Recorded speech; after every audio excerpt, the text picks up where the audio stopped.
আমি আপনাদেরকে একটা ছোট গল্প শোনাতে চাই। এটা একটা রাজার গল্প। আমরা ছোটবেলায় রাজার গল্প শুনতে খুব পছন্দ করতাম। যে এই রাজার চোখে অনেকদিন ধরে সমস্যা ছিল। তো রাজা অনেক জায়গায় যায়, কোনোভাবে কোনো কিছু ঠিক হচ্ছে না। পরে সে সন্ধান পেল যে তার রাজ্যের এক বনে এক সন্ন্যাসী থাকে, যেই সন্ন্যাসী ফু দিয়ে সব ঠিক করে ফেলতে পারে। তো রাজা গেল সেই সন্ন্যাসীর কাছে, যে সন্ন্যাসী, আমার চোখে তো একটু সমস্যা, একটু ঠিক করে দাও। সন্ন্যাসী দেখে দেখে বলল যে রাজা, আমি আপনার সমস্যাটা বুঝতে পেরেছি।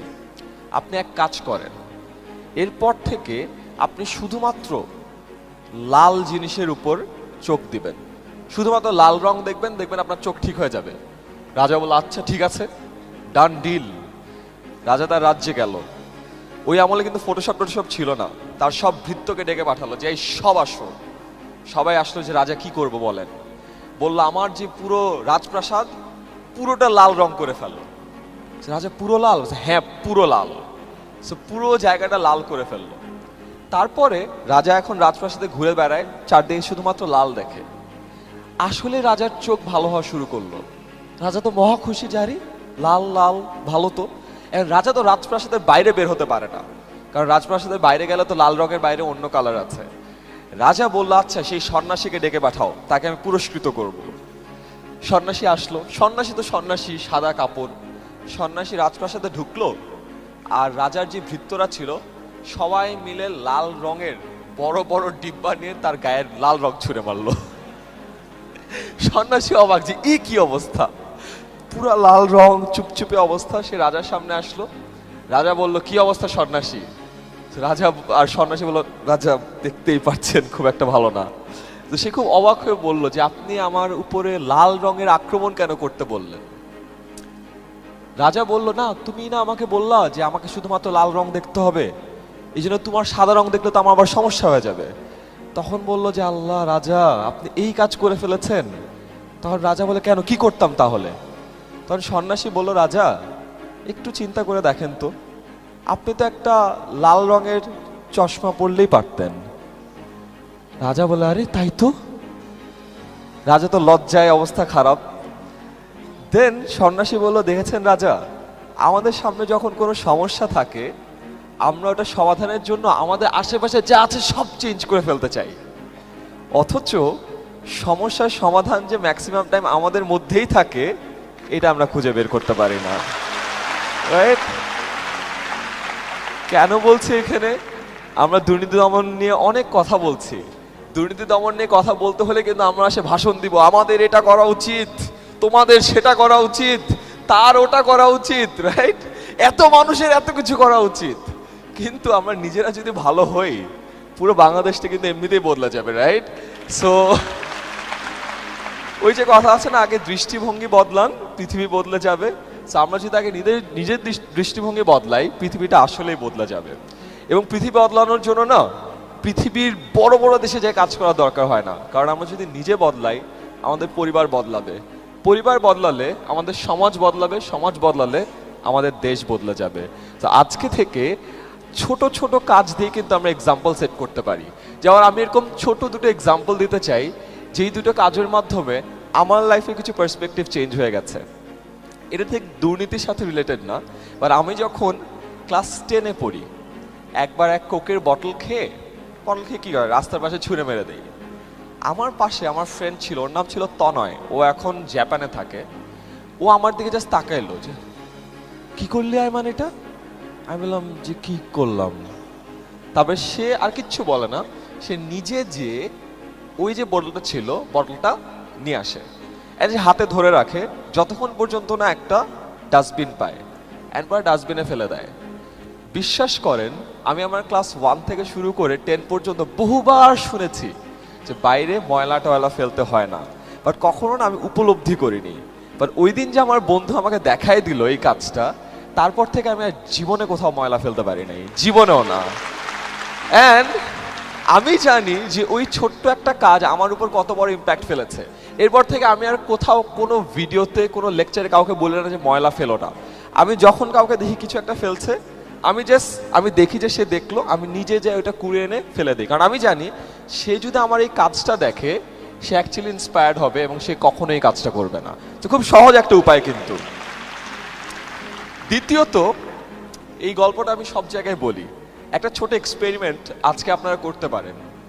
এখানে আই গেস আমরা সবাই সালাম দিই, ঠিক না? আসসালামু আলাইকুম, আপনার উপর শান্তি বর্ষিত হোক। আজকে বাসায় যে আপনারা একটা ছোট্ট এক্সপেরিমেন্ট করতে পারেন। আমরা সচরাচর কিছু মানুষকে কিন্তু সালাম দেই না, যেমন আমাদের সিএনজি মামা, রিক্সাওয়ালা মামা, আমাদের টঙের মামা, বাসের কন্ডাক্টর, বাসের ড্রাইভার, উবার পাঠাওয়ের ড্রাইভার বা রাইডার, আমাদের বাসায় যে মহিলাটা কাজ করে বা আমাদের বাসার দারোয়ান, এই মানুষগুলোকে কিন্তু আমরা সচরাচর সালাম দেই না। আজকে বাসায় যে একটা ছোট কাজ করেন, আপনার দারোয়ান কিন্তু আপনাকে প্রতিদিন সালাম দেয়, ঢুকতে সালাম দেয়, বেরোতে সালাম দেয়, যে সালাম স্যার, সালাম স্যার, সালাম স্যার। আমরা কিন্তু অনেক সময় তার সালামের উত্তর নেওয়ারও প্রয়োজন বোধ করি না, তাই না? আজকে ছোট্ট একটা কাজ করেন, বাসায় যে আপনার দারোয়ানকে আপনি সুন্দর করে একটা সালাম দেন, যে আসসালামু আলাইকুম মামা, কেমন আছেন? এবং মজার ব্যাপার হলো, আপনি অবাক হয়ে তাকিয়ে থাকবেন যে আপনার দারোয়ান অবাক হয়ে গেছে। তার কারণ হলো, এই যে ছোট্ট একটা কাজ আপনি করলেন, এটা তার সাথে আগে কেউ করেনি, এবং এটার কারণে সে আপনার জন্য সবকিছু করতে পারবে। আমার বাসায় যে কাজ করে যে মহিলা, তাকে আমি অলওয়েজ আন্টি বলি, কখনো বুয়া বলে ডাকি না। সেই কারণে নতুন বুয়া আসলে ঝামেলা হয়ে যায়। আমি দরজা খুললাম, খুলে বললাম আসসালামু আলাইকুম আন্টি, কেমন আছেন? বুয়া তো অবাক, হাতের মনে আমায় চিনতে পারেননি। বাট আমি যখন প্রতিদিন তাকে সালাম দিই, সে বুঝে যে আমি তার জন্যই তাকে সালাম দিচ্ছি। এবং বিভিন্ন নাটক সিনেমায় দেখায় না যে তোমার জন্য হৃদয় দিয়ে দিব, এটা হয় না আসলে। উপরে যারা বসে আছো, মানে আসলে হয় না। সো এই মানুষগুলো তোমার জন্য সব দিয়ে দিতে পারে। এবং এটা আমি কিভাবে শিখেছি জানো? একবার আমি ঢাকা ইউনিভার্সিটিতে একটা ইভেন্টে ছিলাম, আসরের নামাজের সময় হয়ে যায়। সো আমি জাস্ট দৌড় দিয়ে যাই এফবিএস এর মসজিদ, ফ্যাকাল্টি অফ বিজনেস স্টাডিজের মসজিদে নামাজ পড়ে আবার দৌড় দিয়ে বের হচ্ছি। এক খুব সিনিয়র এক মানুষ, শ্বেত শুভ্র দাড়ি, একেবারে পুরো সেন্টের মতো, সে আমাকে একটা সালাম দেয়। আমি ছোট মানুষ, তখন কেবল ইউনিভার্সিটি থেকে বের হয়েছি, আমি কিন্তু ওইভাবে সালাম পাই না, তাও আবার এত সিনিয়র মানুষের কাছে। আমি আবার তাকে সালাম দিই, আসসালামু আলাইকুম স্যার, কেন সালাম দিয়ে অভ্যস্ত। একটু থতমত খেয়ে যাই। সে আমাকে বলে যে বাবা কি অবাক হলে? আমি বললাম যে জি স্যার, একটু অবাক হয়েছি। সে আমাকে জাস্ট একটা কথা বলে যে আমার না এরকম ছোটদেরকে সালাম দিয়ে তাদেরকে অবাক করতে অনেক ভালো লাগে, বলে হাসতে হাসতে সে চলে যায়। 2 বছর পর, পুরো 2 বছর পর আমি একটা জিনিস অনুধাবন করেছি। ওই মানুষটা ওই দিন আমাকে ছোট্ট একটা মিথ্যা কথা বলেছিল। ওই মানুষটার আসলে সালাম দিয়ে ছোটদেরকে অবাক করতে ভালো লাগে না। ওই মানুষটা আমাকে ওই দিন একটা জিনিস শিখিয়েছিল, যে সালাম ছোট হও বড় হও সবাইকেই দেয়া যায় এবং সম্মান সবারই প্রাপ্য। একটু চিন্তা করে দেখেন, ওই জায়গায় যদি অন্য কেউ হতো, আমাকে বলতো এই সালাম দাও না, দুষ্ট ছেলে, বেয়াদব ছেলে, আজকালকার জেনারেশন খারাপ, কিচ্ছু হবে না এদেরকে দিয়ে, রাইট? সে কিন্তু কিচ্ছু করে নাই। সে নিজে ওই কাজটা করে আমার মধ্যে এমন এক শিক্ষা দিল যে এখন আমি আজীবন এই কাজটা করে বেড়াই এবং সব মানুষকে বলে দিই। ওই স্যারের ছোট্ট 5 সেকেন্ড এর একটা অ্যাক্ট কত বড় একটা ইম্প্যাক্ট ফেলেছে, আপনারা চিন্তা করেছেন? কত বড়।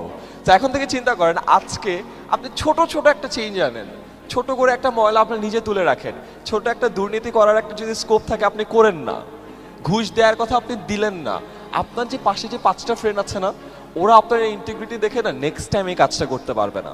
কারণ বইয়ের পাতায় বুলি আওড়ানো না, আসলে আমরা জিনিসটা অনুধাবন করতে পারি না। বাট এই জিনিসটা যখন আমরা সামনে কাউকে করতে দেখব, তখন দেখবেন যে আসলেই একটা বড় চেঞ্জ আসবে। যেটা ছিল আমার আজকে থার্ড ছোট্ট একটা টিপস। ফোর্থ, আমার কাছে ইনোভেশন নিয়ে কথা বলতে বলা হচ্ছে, বাট সময় খুবই ছোট, সো আমি সহজভাবে একটা ছোট কথা বলতে চাই। আমাদের হাতে কিন্তু অনেক সময় আছে। এইখানের সময়ের যদি সদ্ব্যবহার করি, আমাদের আসলে দুর্নীতিতে আমাদের সময় যাবে না। সো আমি ছোট একটা উদাহরণ দিতে চাই। আমাদের হাতে ইন্টারনেট আছে না? কার কার এখানে ফেসবুক অ্যাকাউন্ট আছে? যদি আপনার একটু হাত তুলেন, আমি দেখতে চাই। সবারই আছে না? উপরে তো সবার হাত, পারলে কেউ কেউ 2টা হাত তুলছে, ভাই 2টা অ্যাকাউন্ট আছে। ফেসবুকে প্রতিদিন আমার প্রচুর সময় নষ্ট হয়, হয় না? 2 ঘন্টা 3 ঘন্টা। একটা ছোট কাজ করতে পারেন কিন্তু, সিটিজেন জার্নালিজম এটার নাম কারা কারা শুনেছেন একটু হাত তুলবেন? Citizen journalism. আচ্ছা, ফেসবুকে তো আমরা অনেক ছবি দেই না? আমাদের ছবি দেই, আমাদের পরিবারের ছবি দেই, ফ্রেন্ডদের ছবি দেই। আরও এক ধরনের ছবি দেয়া যায় কিন্তু। জার্নালিস্টরা কি করে, এখানে যেন আমাদের অনেক সিনিয়র জার্নালিস্টরা আছেন, তারা কি করছে, একটা খবর নিচ্ছে, তারা বিভিন্ন জায়গায় যায়, ছবি নেয়, ভিডিও নেয়, খবর নেয়, তাই না? এবং এটা প্রচার করে কোথায়? টিভিতে, ইন্টারনেটে, রেডিওতে, নিউজ পেপারে। চিন্তা করে দেখেন তো, আপনাদের সবার হাতে কিন্তু এখন এক একটা করে টিভি আছে।